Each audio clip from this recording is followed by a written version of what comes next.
not saying things you know to be untrue. And that's a good thing. Don't lie. And that's good. Be grateful. And then try to work for the best in yourself and other people. And maybe even broader than that. Try to work for the best, despite your cynicism and resentment. I suppose that's a form of gratitude as well. That's what love means, fundamentally, is working for the best of things. And it's a goal. I mean, what's the alternative? Hate? And that's not going to make things better. It's going to make things worse. Oh, generally speaking. So something like truth nested inside of love. Then there's gratitude lurking around the edges.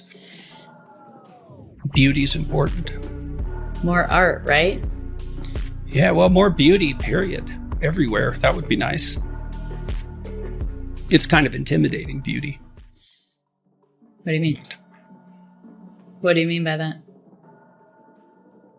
Well, because it's an ideal. It judges you. This is something that's quite interesting. Every ideal is a judge. Right? Because by you nature. fall short of it. Yeah, but it's an interesting problem that you need an ideal to work towards, but the consequence of that is that you're judged by it. That's fascinating because we always want the ideal, right? Yeah, well, I recommend it to people that they try to reward themselves for improving over who they were yesterday, rather than punishing themselves for their deviation from the ideal. Look for incremental improvements and let yourself know that you've managed them. Is it important to hold the ideal, but also then keep short-term goals of yes, you definitely. Against yourself? Yes, definitely. Yeah, you want to break it down into, and you do this with kids too. You want to set someone a task that will stretch them beyond their limit, but not be impossible, right? So that's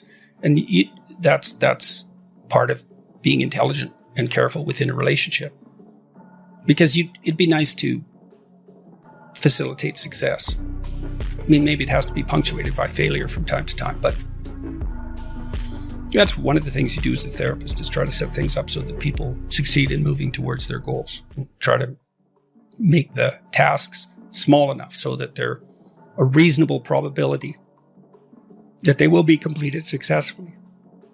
So there's a New Testament idea that you should turn the other cheek, and that's a very tough one to contend with, because it's not easy to separate out that from the appearance of weakness, let's say, because you want to be able to stand up and defend yourself. Obviously, there's no credibility unless you're capable of doing that. You have no credibility unless you're capable of doing that.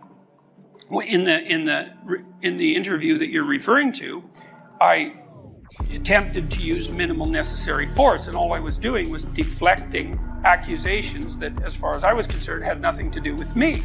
And the reason that was successful was exactly because there was no obliteration. It was just stepping back, say, well, that's not accurate the way that you're formulating that. And what happened was that she had to show her hand.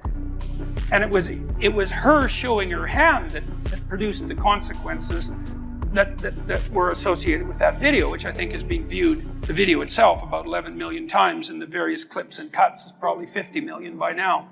But because I didn't use force or any more than was necessary, and she had to keep stepping forward with her accusations and her ideology, and she just laid it out completely so that everyone could see it. And so it's another thing you really want to think about. Like, you don't want to be thinking about this as a polarized political battle, because you're in the damn polarized political battle, and it's actually the polarized political battle that's the problem. Now, now it's not like, as I said already, it's not like you want to be a pushover, but you step away from that and you work on yourself so that you're an increasingly powerful person. But one of the ways that you do that is that you learn to use minimal necessary force. It's like you don't defend yourself any more than you have to. Like, be careful. Don't push any harder than you need to, because all you do is you generate a counterforce by pushing harder than you need to, and then you're in conflict. And you think, well, I like a little conflict. It's like, look, fair enough, a little conflict, man, no problem. It keeps your life kind of interesting, and maybe that's on the problem-solving edge. But a little conflict can become a lot of conflict very, very rapidly. And if you have any sense at all, that's not what you want. Especially if you have other things that are better to do, and you should have other things that are better to do. And so, to deal with these sorts of things, even when you're provoked with a light hand, there is no more effective strategy than that. And it's a real mark of sophistication and your ability to keep your temper in check. It's really something to aim at. And that's true even when you're dealing with yourself. You don't punish yourself any more than necessary. When you're negotiating with someone that you love, a partner, for example, a husband or a wife, at least in principle, you defend yourself with minimum necessary force. When I've been successful in responding to attacks, it's only because I've responded to them minimally. So, for example, there's been a number of times when I've gone to universities and had pretty nasty demonstrations. There was one at McMaster University that got quite out of hand, and a worse one at Queen's University, where people were pounding on the windows while we were all sitting in the hall. But it was the same thing there. It's like control of temper, detachment, understanding that the full event has yet to play itself out, the ability to step back, and the requirement to use minimal necessary force. And when I've been able to manage that, then it's worked.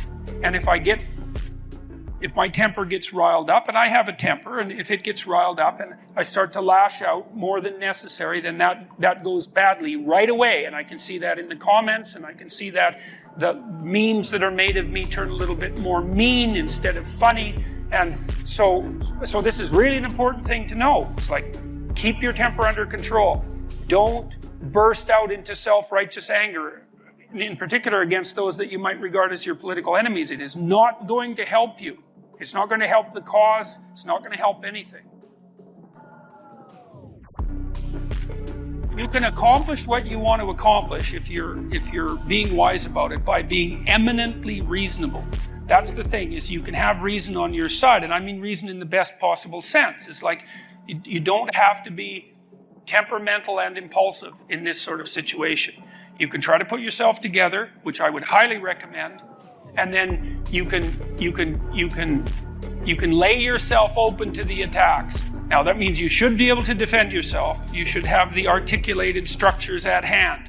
You should orient yourself properly, politically and philosophically, and even physically for that matter, so that you're a force to contend with. But once you have that down, then you play it with the lightest possible hand.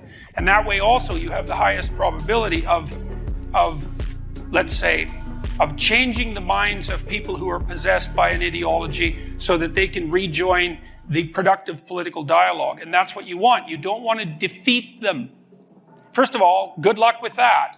It's like, well, you've got to live with them. You can't defeat people that you live with, because there they are the next day. And if you defeat them, well, then they're defeated.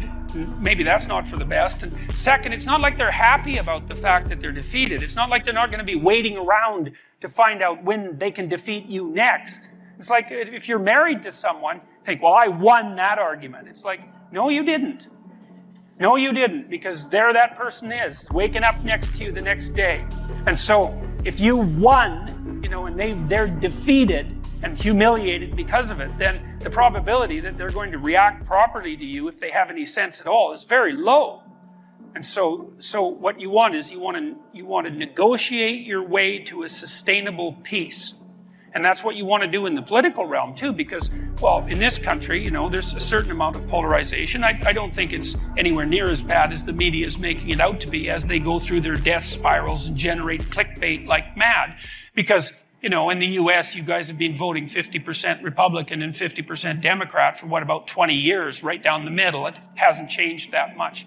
But these people who are on the opposite side of the political spectrum from you, they're the people who live across the street. They're the people who live down the street. They're family members, for that matter.